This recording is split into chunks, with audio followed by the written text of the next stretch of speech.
Alright, so we've been talking about derivatives, and some of you may have noticed some patterns that have been happening in the derivatives, and some of you may have seen some of these derivatives in another class, and been talking about the tricks, but you might not know why the tricks work. So there are some patterns, I'm going to call them, and I just want to let you know that on your tests and quizzes, you will have to do everything with the limit of the derivative. So this from the limit, h approaches 0, f of x plus h minus f of x over h. There is no way you can get through the rest of this unit without knowing that that formula, that equation for the derivative of x.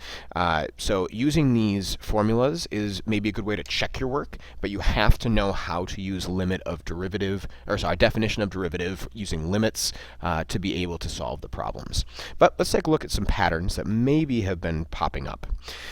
So we're going to find the derivative of each of these by using definition of derivative.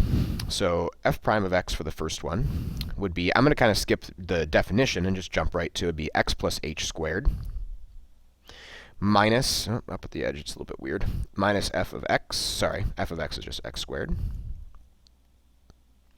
all divided by h. So x plus h squared is x squared plus 2xh plus h squared, all minus x squared, all divided by h. The x squareds cancel out. And then when I pull out the h, I end up with 2x plus h. And since h is approaching 0, it's going to just be 2x. Let's try x cubed. F prime of x would be x plus h cubed minus x cubed divided by h, which, if you expand this out using Pascal's triangle and the binomial theorem, it's going to be x cubed plus 3x squared h plus 3xh squared plus h cubed minus x cubed divided by h. The x cubes cancel. Pull out an h to the front, and we have 3x squared plus 3xh, 3x squared plus 3xh plus h squared. And since h is turning into 0, that's just 3x squared. So we have 2x up here. We got 3x squared here. Let's try x to the fourth. So f prime of x will be x plus h to the fourth power minus x to the fourth divided by h. These are all limit as h approaches 0. I'm being a little sloppy with this, but I just want to see if we see a pattern. So limit as h approaches 0 for each of these. Okay, so for this guy, what we have is going to be x to the fourth. And the expansion of these get pretty messy. X to the fourth, then it's going to be plus 4x cubed h. This is using the fourth row of Pascal's triangle, using the triangle at the back of our room if you want to check it out. So 4x cubed h, and then the next one will be 6x squared h squared. Then it's 4xh cubed. And then it's going to be just 1 h to the fourth. Still subtracting off x to the fourth at the end, all divided by h. So the x to the fourths go away. Notice it's the same every time. The function original goes away, and then I pull out an h, and we're left with 4x cubed h. So, sorry, pull out the h, cancel it out, so it'll be 4x cubed plus 6x squared h plus 4xh squared plus h cubed. Looks like that's going to give me 4x cubed. Do you see a pattern? See if you can figure out what you think x to the fifth is going to be. So x squared is 2x. X cubed is 3x squared. X to the fourth is 4x cubed. It looks like the power is coming to the front, and then we're just dropping the power by 1. And that's exactly what the pattern is. So x to the fifth, f prime of x, ends up being just 5x to the fourth power.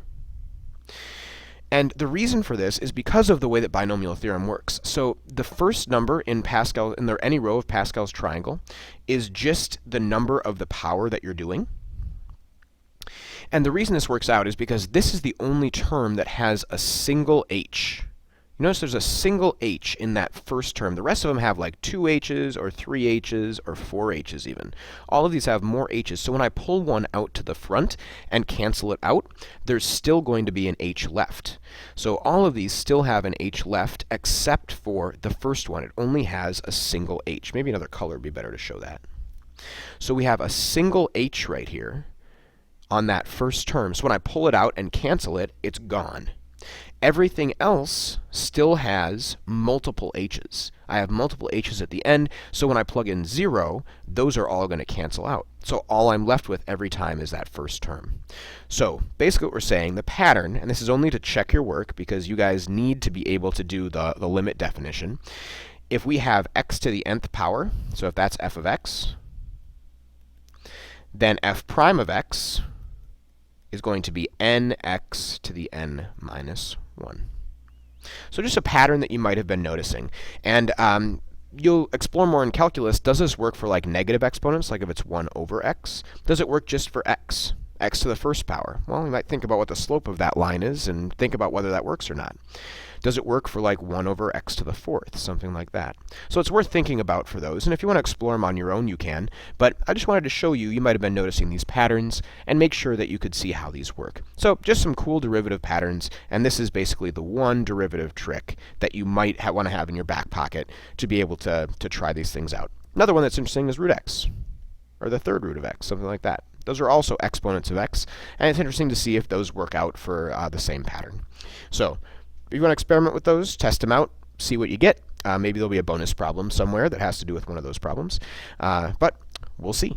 So I love you guys. That's why I'm here. Have a great day, and good luck on your test.